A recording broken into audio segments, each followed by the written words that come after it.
Eu não uso leite animal nas minhas receitas. Se você tem algum desconforto com leite, eu também recomendo que você não use. Substitua.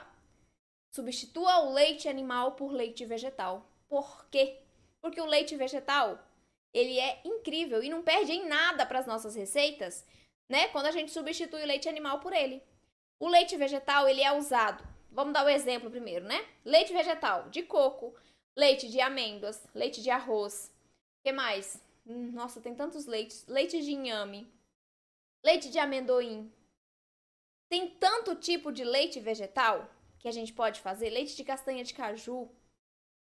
Tem tanto tipo de leite vegetal nutritivo, saudável, que não vai te dar desconforto gastrointestinal porque você tem uma leve intolerância à lactose. De aveia, perfeito, Cristiane. Leite de aveia. Sem glúten, hein? Aveia sem glúten. Então a gente tem uma imensidão de tipos de leites vegetais que a gente pode usar. Leite de... Olha aí que maravilhoso. A Mari Zanetti falou de um leite aqui que não é tão comum. É um leite de semente de melão. Gente, eu já vi, não fiz ainda. Vou testar, inclusive, tem que comprar um melão para fazer. Leite de sementes de melão. Olha que sensacional. Você compra o melão, come a polpa e faz o leite da semente. Você aproveita tudo. Sustentabilidade, a gente não desperdiça nada. Olha que incrível. Mistura, faz uma misturinha aí para não ficar com gosto, talvez, né? Mais acentuado de determinado ingrediente que você não goste tanto. Mistura. Maravilhoso. Vou testar, Mari. Vou testar sim o leite de sementes de melão. Sensacional, a gente pode usar. Tem muito valor nutricional nesses leites vegetais. Na verdade, é bebida vegetal, né? Extrato vegetal, porque não é leite necessariamente, mas a gente usa leite mesmo e tá bom. A gente entende, né? Porque não é leite, não é um animal a planta, é uma planta. Então é um extrato vegetal, uma bebida vegetal, mas a função é a mesma. É substituir o leite animal. O leite animal ele pode causar desconfortos para muitas pessoas. Seja porque tenha intolerância à lactose, seja porque tenha alergia à proteína do leite de vaca, né? Seja porque tem alguma sensibilidade a esse leite, né? Então, se vocês sentem algum desconforto consumindo leite animal, vocês podem e devem trocar esse leite animal, claro que depois de fazer o exame, né? Não vão retirar aí as coisas da alimentação antes de se certificar de que realmente é aquilo que esteja fazendo mal para vocês, tá? Mas quando vocês têm certeza, tira o leite animal e troca. Você não vai perder em nada. Aí vocês pensam, nossa, mas fazer bolo com leite de coco funciona? Claro que funciona. Funciona demais. A gente tem gordura dentro desses leites. Tirando alguns tipos de leites, né? A maioria é rica em gordura. Então, o que é a composição do leite animal? Água, gordura, proteína, né? Uma porcentagem menor ali, mas é água e gordura, basicamente. Leite de coco, água e gordura, proteína. Então, a gente tem em equivalência de função a mesma função. Se eu troco o leite animal por leite de coco numa receita de pão, numa receita de bolo, é a mesma coisa, funciona. Muda um pouquinho quando a gente troca um leite condensado de leite animal por um leite condensado de leite de coco. Muda? Muda. E a gente não tem uma carga tão grande de açúcar no leite condensado de coco. A gente tem uma consistência que pode ser diferente a depender do jeito que você faça esse leite condensado.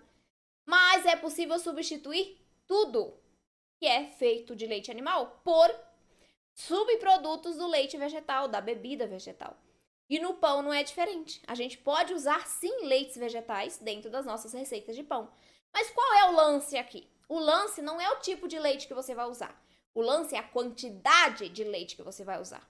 Aqui a gente trabalha com mix de farinhas, certo? Já falamos sobre isso aqui.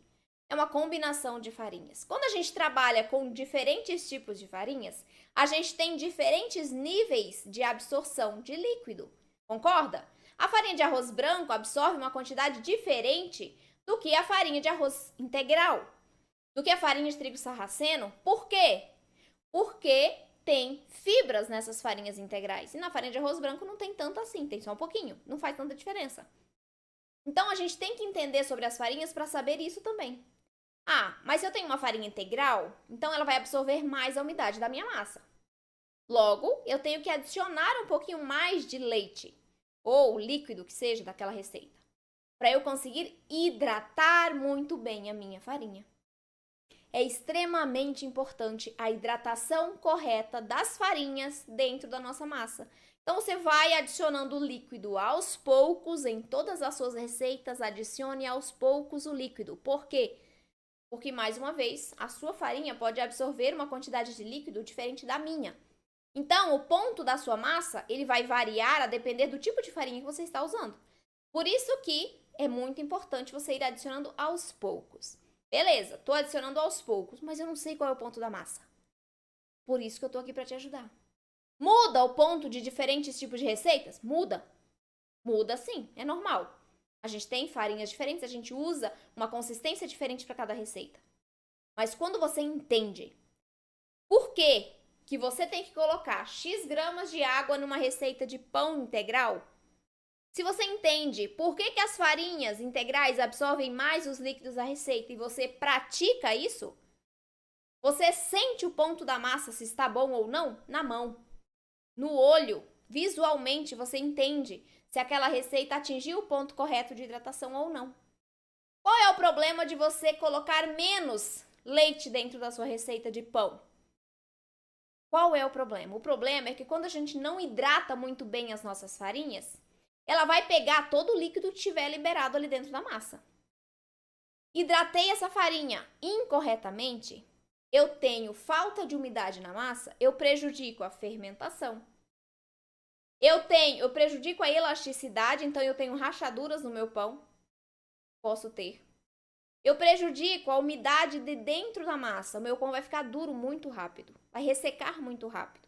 Quando eu tenho um pão que resseca rápido, ele esfarela rápido também.